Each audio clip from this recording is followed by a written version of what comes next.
Mesdames, Messieurs, nous sommes le mardi 6 octobre 2020. Fidèles téléspectateurs, bonsoir et bienvenue dans cette nouvelle édition d'information dont voici les titres de l'actualité. Le gouvernement de transition tant attendu est enfin arrivé après moult tractations au Mali. 8 jours après la désignation du Premier ministre Mokhtar Ouane, le nouveau secrétaire général de la présidence malienne a dévoilé ce lundi 5 octobre la liste complète des 25 membres du gouvernement de transition. La CEDEAO a aussitôt levé toutes les sanctions qui pesaient sur le Mali ce mardi 6 octobre suite à la formation de ce gouvernement.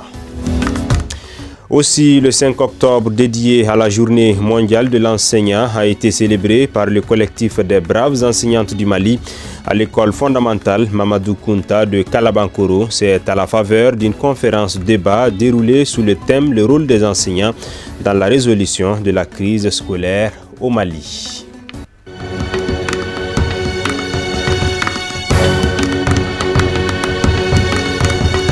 Voici pour le sommaire. Mesdames, Messieurs, bonsoir et bienvenue dans cette nouvelle édition d'information. Je l'annonçais en titre, le gouvernement de transition tant attendu est enfin arrivé après moult tractations au Mali. 8 jours après la désignation du Premier ministre Mokhtar Ouane, le nouveau secrétaire général de la présidence malienne a dévoilé ce lundi 5 octobre la liste complète des 25 membres du gouvernement de transition. La CEDEAO a aussitôt levé toutes les sanctions qui pesaient sur le Mali ce mardi 6 octobre suite à la formation de ce gouvernement. Une bonne nouvelle donc pour l'ensemble du peuple malien. Analyse de Amadou Diarra. Contrairement à beaucoup de spéculations prêtant l'intention aux membres du CNSP de s'accaparer de la quasi-totalité des postes, il n'occupe finalement que 4 portefeuilles ministériels, tout de même très stratégiques, faut-il le souligner. Il s'agit notamment de la défense, occupée par le colonel Sadio Kamara, le ministère de la Sécurité et de la Protection civile par le colonel Modibo Koné, celui de la Réconciliation nationale, occupé par le porte-parole du CNSP, le colonel Ismaël Ouagé, et enfin le département portant sur ses épaules la lourde responsabilité des prochaines élections législatives et présidentielles, le ministère de l'administration territoriale et de la décentralisation aux mains du lieutenant-colonel Abdoulaye Maïga. Parmi les ministères régaliens, l'ancien procureur Mohamed Zida Diko est nommé à la justice et l'ancien ambassadeur Zeni Moulay aux affaires étrangères. Les groupes signataires de l'accord de paix de 2015 sont également représentés dans ce gouvernement de transition. Les frères Touareg du pays s'adjugent respectivement le département de l'agriculture et de la pêche confié à Mohamed Ould Mohamed. Le ministère de la jeunesse et des sports est revenu à Moussa Ag Attaher et les groupes armés pro-Bamako sont également sollicités dans ce gouvernement qui s'est voulu inclusif.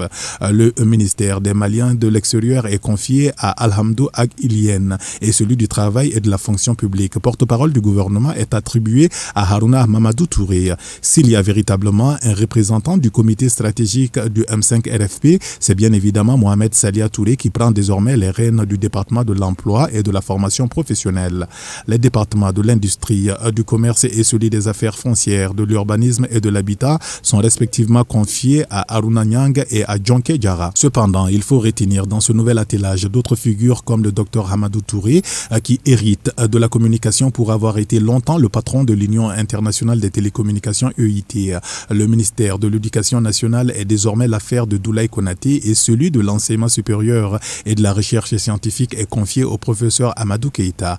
Le ministère de l'économie et des finances est désormais dirigé par Alousséni Sanou. Les femmes, en revanche, n'ont pas été suffisamment représentées dans cette nouvelle équipe pour ainsi respecter la loi 052 de 2015. Mais qu'à cela ne tienne, elles sont 4 dames à faire leur entrée dans ce gouvernement de transition. Madame Kadiatou Konaré s'adjuge le département de la culture, de l'artisanat et du tourisme. La santé et le développement social entre les mains de Fanta Sibi et l'environnement, l'assainissement sont à la charge de Madame Bernadette Keïta et enfin la promotion de la femme, de l'enfant et de la famille est allée à Madame Bintou Founé Samake. D'autres personnalités font également leur apparition pour la toute première fois dans un gouvernement comme Dr Mahamadou Koné qui hérite des affaires religieuses et du culte. L'énergie et l'eau sont confiées à Lamine Sédou Traoré. La formation de ce gouvernement de transition aura été propice à bien des égards, permettant ainsi à la CEDEAO de lever dès ce mardi 6 octobre l'embargo sur le Mali, toute chose qui présage un bel avenir au Mali, ouvrant ainsi la voie au retour de l'ordre constitutionnel. Il ne reste plus qu'à se mettre à la tâche pour relever les grands défis de l'heure. Bonne chance. Un autre titre de votre journal, le 5 octobre, dédié à la journée mondiale de l'enseignant, a été célébré par le collectif des braves enseignantes du Mali à l'école fondamentale Mamadou Kounta de Kalabankoro. C'est à la faveur d'une conférence débat déroulée sous le thème « Le rôle des enseignants dans la résolution de la crise scolaire au Mali ». L'événement a rassemblé autorités communales, les syndicalistes, le corps enseignant et plusieurs autres invités. C'est un reportage de Kafouné Batili. C'est par l'exécution de l'hymne national du Mali qu'a débuté la cérémonie de célébration de l'enseignant. Créé en mars 2020 à Bamako, le collectif des braves enseignantes du Mali a pour objectif principal de rehausser le leadership féminin dans le monde de l'enseignement et en milieu scolaire afin de donner à l'école malienne toutes ses lettres de noblesse. D'où cette célébration sous le thème « Rôle des enseignants dans la résolution de la crise scolaire au Mali » à travers une conférence débat. L'histoire de l'école, ce n'est pas seulement pour les anciens. Normalement, c'est tout le Mali qui doit fêter cette journée-là. Car l'éducation, c'est une affaire de tous. Nous avons aussi observé cette année, surtout lors de la crise scolaire, que les femmes étaient en première ligne. Et ça nous a vraiment marqué. On s'est dit que ces femmes-là peuvent avoir des solutions pour éviter dorénavant qu'il y ait des crises comme ça chez nous au Mali. De demander aux autorités maliennes et à tous nos partenaires de l'éducation qui sont là, vraiment de tout faire pour mettre l'enseignant malien dans ses droits. Alors que nous avons besoin de tout cela pour se former et former aussi les enfants. Étant mère à la maison, femme au foyer et venir dispenser les cours, mais qu'elles essaient de tracer un programme bien ordonné afin de faire noblement ce beau métier-là. L'enseignant est au début, au milieu et à la fin de tout processus de développement. Les invités présents à la cérémonie ont à tour de rôle à rappeler l'importance et le rôle que joue l'enseignant avant de les rassurer de leur accompagnement. Ce n'est pas les enseignants seulement. Tous les Maliens sont interpellés à la définition de ces problèmes, de ces lacunes que l'éducation malienne qu'on a aujourd'hui plus d'une décennie. Donc vraiment, je pense que c'est l'occasion, c'est un espace qu'on doit s'exprimer aujourd'hui, voir ensemble quelles sont les solutions à entreprendre afin que l'école malienne puisse maintenant prendre la voie normale. Je les ai toujours accompagnés en tant que représentant de l'État. Même pour les situations mineures, nous nous sommes mis au four au moulin. La dernière en date fut la signature de leurs états de paiement qui avaient accusé des retards au niveau des communes. Donc notre souci, c'est accompagner l'État. Notre souci, c'est témoigner de la présence de l'État et l'accompagnement nécessaire de l'État aux côtés de ces braves enseignants. C'est pourquoi on a toujours dit que l'enseignement est un sacerdoce. Ce n'est pas un mot qui est sorti ex nihilo. L'enseignement mérite qu'on se souvienne de toutes ces lettres de noblesse d'antan où le Mali était considéré comme la vitrine en matière de quête du savoir. C'est ce Mali dont nous avons besoin. Célébrer le 5 octobre depuis 1994, la journée a pour but de sensibiliser sur l'importance et le rôle des enseignants dans le système éducatif tout en examinant la qualité du travail des formateurs dans le monde. Pour rendre l'utile à l'agréable, l'enseignante et l'artiste chanteuse Mariam Sidibé a bien émerveillé l'assistance à travers ses belles prestations musicales. Le Centre national des œuvres universitaires a animé une conférence de presse ce samedi 5 octobre dans la cité universitaire de Kabala. 2 points étaient inscrits à l'ordre du jour, à savoir la bancarisation des allocations financières des étudiants et la création de centres régionaux des œuvres universitaires. C'est un reportage de Alhamidou Badini et Fousseini Keita. Il s'agissait, à travers cette conférence de presse, de faire dans un premier temps le point sur la convention qui lie désormais le Centre national des œuvres universitaires à Samamone dans le cadre de la gestion de la bancarisation des allocations financières des étudiants. SAMA vient avec beaucoup d'innovations pour les étudiants. D'abord, celle de la facilité d'utilisation. À ce titre, nous sommes flexibles dans la mesure où l'étudiant peut garder son numéro de téléphone, quel que soit son opérateur, pour s'inscrire sur SAMA. Et ensuite bénéficier naturellement des allocations financières du CENU s'il est éligible à ces allocations. Donc ça c'est effectivement une flexibilité que nous offrons aux étudiants. L'autre facilité que nous leur offrons, c'est le fait que nous sommes disponibles dans plus de 7000 points de vente opérationnels aujourd'hui au Mali. Donc toutes choses qui font que effectivement l'étudiant, presque dans toutes les grandes villes du Mali, il est sûr de trouver un point de vente Sama. Nous sommes présents dans tous les chefs-lieux de cercle du Mali aujourd'hui et Bamako est effectivement en train d'être bien desservi en termes de points de vente Sama. Pour une durée de 5 ans renouvelable, cette convention est l'aboutissement d'un état des lieux mené par une commission interministérielle. À l'issue d'une analyse minutieuse, la dite commission a porté son choix sur Sama Money, qui enregistre d'ores et déjà des résultats encourageants à cet effet. Pour rappel, la bancarisation a commencé en 2010 avec une institution financière de la place, avec une convention de 5 ans. Cette convention avait pris fin en 2016, mais la convention avait été prolongée pour éviter les ruptures dans les paiements des allocations financières. Cette deuxième convention ayant pris fin en novembre 2019, il était important pour l'État de prendre les dispositions pour déjà consolider les acquis de la bancarisation et prendre les dispositions pour que cette bancarisation puisse se poursuivre dans les meilleures conditions, dans les meilleurs des conforts.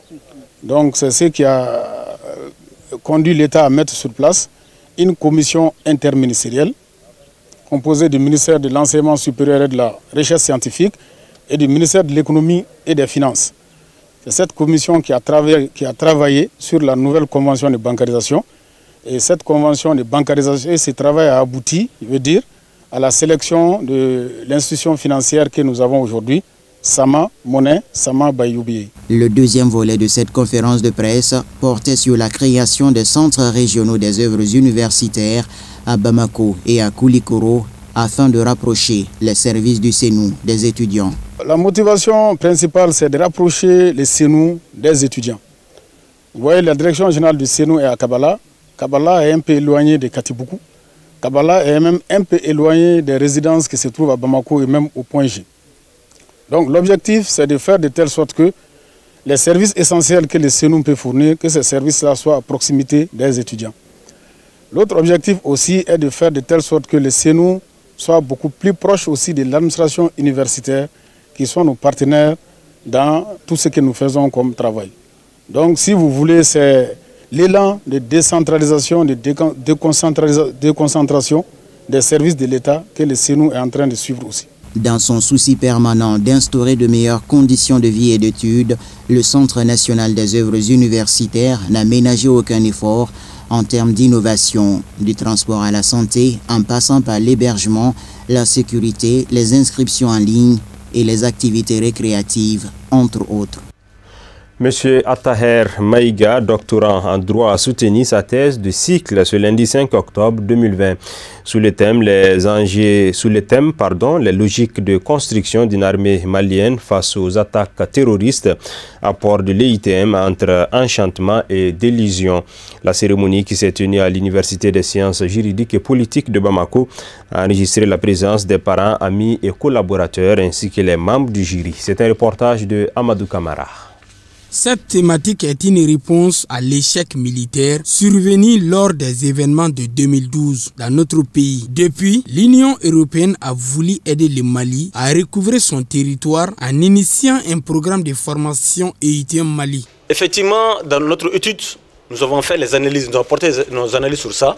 Nous avons compris qu'à un certain moment de l'histoire, les autorités politiques ont décidé de diminuer les capacités opérationnelles de l'armée. Pour eux, cela était garanti de non-éruption des militaires dans l'arène politique. Parce qu'ils pensaient que plus l'armée était faible, l'armée ne pouvait plus intervenir dans l'arène politique pour faire des putsch. Mais ils se sont trompés. Parce que, voyez-vous, quand vous n'avez pas d'armée, vous n'avez plus de pays. Vous êtes là pour exercer une autorité politique. Mais si vous n'avez pas d'État, où est-ce que vous allez exercer votre autorité politique? Voilà pourquoi, effectivement, il faut renforcer l'armée pour avoir une armée régalienne, une armée républicaine, pour défendre l'intégrité du territoire. Et aussi, nous aurons une politique très forte. Mais tant que l'armée est diminuée, le pouvoir politique ne peut pas aller et ça va se renverser. n'est-ce pas? Et quand on regarde un peu dans l'histoire, prenons depuis l'antique, à chaque fois que l'armée a échoué sur le terrain ou a rencontré des difficultés sur le terrain, l'armée va se retourner contre le pouvoir politique. Depuis les empereurs romains, ça s'est passé comme ça. Et le Mali ne fait pas exception dans cela. Voilà pourquoi on doit donner tous les moyens à l'armée pour faire face ou pour jouer son rôle de garant de l'intégrité territoriale. Et c'est comme ça seulement que les politiques peuvent avoir leur grandeur et non le contraire. Pour le nouveau docteur, cette mission a pour vocation de contribuer à la restauration des capacités militaires de notre pays. Nous avons été très enchantés de voir le thème venir au moment où le Mali traversait une période très difficile en 2012. Pour nous, c'était vraiment nécessaire à l'époque. C'était des pays amis, n'est-ce pas, qui ont su comprendre la souffrance du peuple malien. Ils se sont dit, tiens, nous venons aider un pays frère. Et cela a constitué un enchantement pour nous de recevoir des amis, venir à nos côtés pour faire face à la situation de l'époque. Donc ça fut réellement un enchantement. Affirmatif, c'était vraiment bien parce qu'il nous a apporté beaucoup de plus, une vraie plus-value qui est venue de l'UTM. Tout ce qui est formation au niveau tactique, au niveau opérationnel, au niveau stratégique, tout ce qui est conseil et assistance. Ce fut très bénéfique pour l'armée, l'armée a su vraiment profiter. Donc ce fut vraiment très avantageux pour l'armée malienne et nous sommes contents pour cela. Selon le directeur de l'école de maintien de la paix à l'UNBLUN-BEI, cette soutenance permettra d'établir une adéquation entre la théorie et la réalité sur le terrain. Je pense que ça aurait été un peu ingrat de notre part de rater l'occasion de dire un mot. Je me permets ici au nom de tous mes camarades officiers, sous-officiers et soldats qui ont bien voulu accompagner le colonel, désormais docteur Ataher Maïga, parler en leur nom et dire combien nous nous réjouissons aujourd'hui d'avoir dans nos rangs quelqu'un qui peut faire le pont entre l'armée et le monde universitaire. J'ai vu pendant cette soutenance que vous avez beaucoup insisté, n'est-ce pas, professeur Dambélé, sur le fait qu'il est important que l'armée soit dans la société et que l'armée aussi se mette un peu au diapason et au même rythme que l'université. C'est pour cela que, au nom de tous les colonels qui sont présents ici, il y a des retraités, des colonels-majors, il y a des officiers supérieurs, y compris un colonel de l'UTM qui font partie de nos partenaires d'engagement sur le terrain. Et je prends la parole ici pour dire que nous sommes très contents que le monde universitaire s'invite chez nous et que nous invitons au monde universitaire. Rappelons que la soutenance des thèses est l'épreuve universitaire concluant la thèse de doctorat. Il s'agit en général d'un examen oral prenant la forme d'une présentation effectuée par les candidats au titre de docteur, durant laquelle il expose ses travaux de recherche devant un jury de spécialistes. Bon vent au désormais docteur Ataher Maïga. Et toutes nos félicitations. La journée mondiale du donneur de sang, l'édition 2020, a été officiellement lancée au Burkina Faso dans la boucle de Nuhun avec comme thème du sang sécurisé pour sauver des vies. Une occasion solennelle pour le centre de transfusion sanguine du Faso à travers le ministère de la Santé de témoigner leur reconnaissance aux fidèles donneurs, notamment à l'association des Ansar pour la remise des attestations. C'était ce 3 octobre dernier dans la salle polyvalente de Dédougou en présence de plusieurs personnalités. Lassine Sidibé. Et il faut dire que le mouvement Ansardine est un grand partenaire qui nous accompagne régulièrement chaque année au niveau de la transfusion sanguine. Et comme dans le Coran il est dit effectivement, quiconque sauve une vie, c'est comme s'il a sauvé toute l'humanité. Et quiconque par qui une vie est perdue, c'est comme si effectivement, en tout cas, il a tué toute l'humanité. Et je pense qu'à travers l'appel de Haïdara Mandari, effectivement, le grand chèque, c'est en cela qu'effectivement tout le mouvement Ansardine a compris cela un peu partout. Et il faut dire qu'au Burkina Faso, particulièrement au niveau de la région de la Boucle du Moun, ce sont vraiment de grands partenaires qui nous accompagnent depuis plusieurs années. Et c'est en cela que le Centre national de transfusion sanguine du Burkina Faso a voulu vraiment leur témoigner leur reconnaissance à travers cette modeste distinction qui est juste une attestation pour leur dire merci. Merci effectivement en tout cas pour cet accompagnement. Merci également en tout cas pour toutes ces vies sauvées, mais également aussi en tout cas demander toujours leur accompagnement parce que cette question effectivement de don de sang, cette question de transfusion sanguine, c'est vraiment un perpétuel combat un appel effectivement à tous pour que effectivement ce don de sang puisse toujours continuer, Inch'Allah. Je saisis cette occasion de la journée mondiale du don de sang donc pour remercier, saluer l'organe dirigeante de Ansardine parce que cette association chaque année le 12 mai ils font les déplacements, ils viennent au CHR de Dédougou et ils offrent des cadeaux au premier bébé né le 12 mai. Cette année 2020, nous avons encore bénéficié de ce soutien de la part de cette association. Et donc, cette année, au-delà même des berceaux, des trucs traditionnels qu'ils ont l'habitude de donner, nous avons bénéficié d'un don de matelas. Parce qu'ils sont au courant qu'au niveau du CHR, il y a des lits dont les matelas sont défectueux. Donc vraiment, c'est l'occasion pour moi de saluer cette association. Je voudrais tout d'abord remercier les acteurs de la région pour la forte mobilisation en ce jour. Vous avez vous-même vu que la salle polyvalente était pleine à craquer. Donc nous saluons ça juste valeur. En ce jour où nous magnifions vraiment les donneurs de sang. Donc nous profitons de votre micro pour lancer un appel à l'ensemble des acteurs de la région. Vous avez vu que nous avons inauguré aussi le DPD de la région. Donc nous lançons donc un appel pour que les gens se mobilisent autour de ce centre-là pour qu'il fonctionne correctement. C'est de dire merci à tous les acteurs, principalement en Sardine, qui nous accompagnent et qui nous, en tout cas, soutiennent beaucoup, que ce soit pour la coagulation et pour la mobilisation des donneurs de sang. On a consacré une journée pour reconnaître ce sacrifice-là des donneurs bénévoles de sang. Vous savez, le sang n'est pas vendu, les produits sanguins ne sont pas vendus au Burkina Faso. Donc c'est un don bénévole que l'État prend, qu'il traite et qu'il remet également gratuitement aux patients. On leur dédie une journée que nous fêtons de manière grandiose. Et au cours de cette journée, vous avez vu, ils ont reçu, pas tous, mais ils ont reçu quand même un témoignage de la nation à travers les décorations. Donc c'est toute la nation qui est reconnaissante aux efforts qu'ils fournissent. Donc vraiment, on ne peut pas résoudre tous les problèmes du même coup, mais nous travaillons ensemble à résoudre les problèmes. Et la fédération, c'est le président de la fédération, c'est que ma porte lui est ouverte et qu'à tout moment, on peut discuter. Nous retrouvons à présent Alhamidou Badini pour nous faire le commentaire de l'actualité africaine et internationale. Le Tchad va mobiliser prochainement un deuxième contingent militaire d'environ 1000 hommes pour renforcer l'action de la force conjointe du G5 Sahel. L'annonce a été faite ce lundi soir à Nouakchott, au terme de la 8e session ordinaire du Conseil des ministres de l'organisation par le ministre tchadien des Affaires étrangères. Les militaires tchadiens seront déployés dans la région des 3 frontières entre le Mali, le Niger et le Burkina Faso. L'envoi de ce contingent était attendu depuis l'année dernière, mais il avait été retardé officiellement en raison de l'engagement du pays au lac Tchad contre Boko Haram.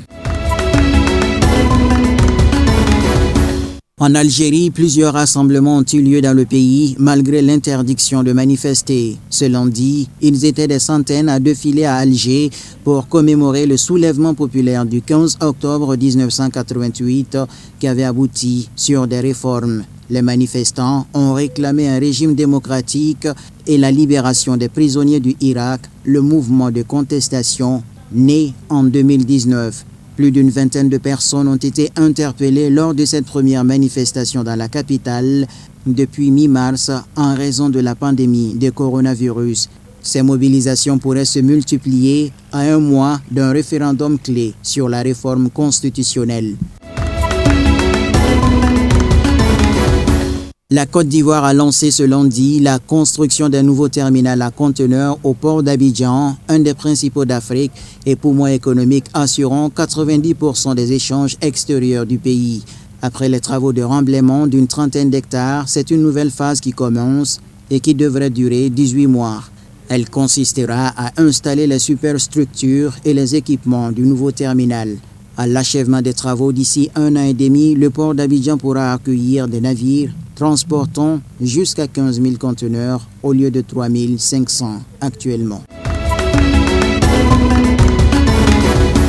Au Sénégal, des dizaines de milliers de musulmans sont réunis dans la ville sainte de Touba pour le pèlerinage du Grand Magal. Cette célébration annuelle a pour but d'honorer le fondateur de la confrérie des Mourides, l'ordre religieux le plus influent du pays. Ce rassemblement suscite cette année des inquiétudes sur les risques de contamination au coronavirus. Moins de pèlerins sont attendus pour les événements de mardi, bien que de grandes foules étaient présentes dans les rues ce week-end. Le Sénégal fut un des premiers pays africains à signaler un cas confirmé de Covid-19. Le port de masques et des restrictions de voyage auraient toutefois évité un nombre élevé de décès. Le président congolais Félix Tshisekedi est à Goma depuis ce lundi 5 octobre où il a été reçu par des milliers de militants à l'aéroport. Cela fait longtemps que cette visite a été repoussée. Elle devait se faire dans le cadre d'un sommet sous-régional qui devrait finalement avoir lieu en vidéoconférence.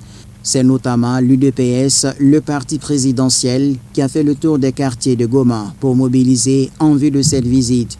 Mais d'autres partis étaient représentés dans la foule, comme celui appartenant officiellement au FCC de Joseph Kabila. Il y avait aussi ce mardi à Goma des militants de l'UNC qui demandaient avec leur pancarte la relaxe pour leur président Vital Kamerhe, condamné pour des détournements dans le cadre du programme des 100 jours. Page noire de cette édition d'information, la communauté musulmane chiite du Mali est en deuil suite à la disparition du professeur théologien Cheikh Oumar Gawsu Traoré, décès survenu le samedi 3 octobre 2020. La levée du corps a eu lieu ce lundi à Souleymane Bougou en présence de plusieurs personnalités religieuses. C'est un reportage de Ousmane Khan, Abdoulaye Sogodogo. Né le 20 janvier 1962 à Kounsala, arrondissement de Sébékoro, cercle de Kita, il commence ses études coraniques avec son père, Gawsu Traoré. Il vient après à Bamako pour rejoindre l'école franco-arabe Kifayatul Islamiyya, zone industrielle, puis la Médersa Al-Hilal à Misra. Le défunt poursuivra ses études au Ghana, puis en République islamique d'Iran. En cet instant, je suis très triste par rapport au décès de notre grand cheikh Moussa Gawsu Traoré. Ce que je retiens de lui, c'est que c'est un croyant très sincère, très social, et je suis très ému. Il était réellement un homme intègre de la religion. On ne peut pas dire qu'un homme est parfait, mais lui quand même il fait exception à la règle, vraiment. Il a vraiment bien travaillé, très bien œuvré pour l'épanouissement de l'islam. Nous le regrettons fortement. Et nous sommes là représentant effectivement le groupement des leaders spirituels musulmans du Mali. Nos grands sont le président Chérif Ousmane Malana et tous vraiment nous regrettons la disparition vraiment tragique de notre frère, de notre Kramoro. Cheikh Moussa Gawsu Traoré aura consacré toute sa vie à l'enseignement et à la propagation de la doctrine chiite, autrement dit Mazhab Ahlul Bayt. Il était membre actif de toutes les grandes associations islamiques du Mali, notamment du GLSM, du Haut Conseil islamique du Mali et de la Jamiyatou Ahlul Bayt. Moussa Gawsu a été pour nous un grand homme. Il a participé à toutes les activités islamiques en République du Mali et en dehors du Mali. Nous témoignons devant Dieu que Moussa Gawsu a beaucoup contribué à la propagation de l'islam au Mali et en Afrique par sa participation effective. Actuellement, avec les nouvelles technologies de la communication, donc dans les réseaux sociaux, il donnait chaque fois des messages de paix et de bonheur à tout le monde. Aujourd'hui, nous venons de le perdre. Vraiment, ça nous a vraiment affectés. Et nous prions Dieu pour le repos de son âme. Il a prêché le vendredi dans sa mosquée. Et le samedi encore, le matin, il a prêché Et c'est au cours de cette prêche qu'il est parti pour se faire visiter. Et c'est au cours de la route qu'il est décédé. Toutes ces connaissances témoignent de son amour pour la famille du saint prophète, paix et salut sur lui, et surtout de Zahara. Il repose désormais à son domicile, Siza Suleiman Bougou, laissant derrière lui une veuve et 9 enfants inconsolables. Repose en paix, professeur. Et nous prions pour le repos éternel de son âme. Ainsi se referme cette édition d'information. Merci à vous de l'avoir suivi. Passez un excellent moment en compagnie des programmes de Chérif La Télévision. Bonsoir.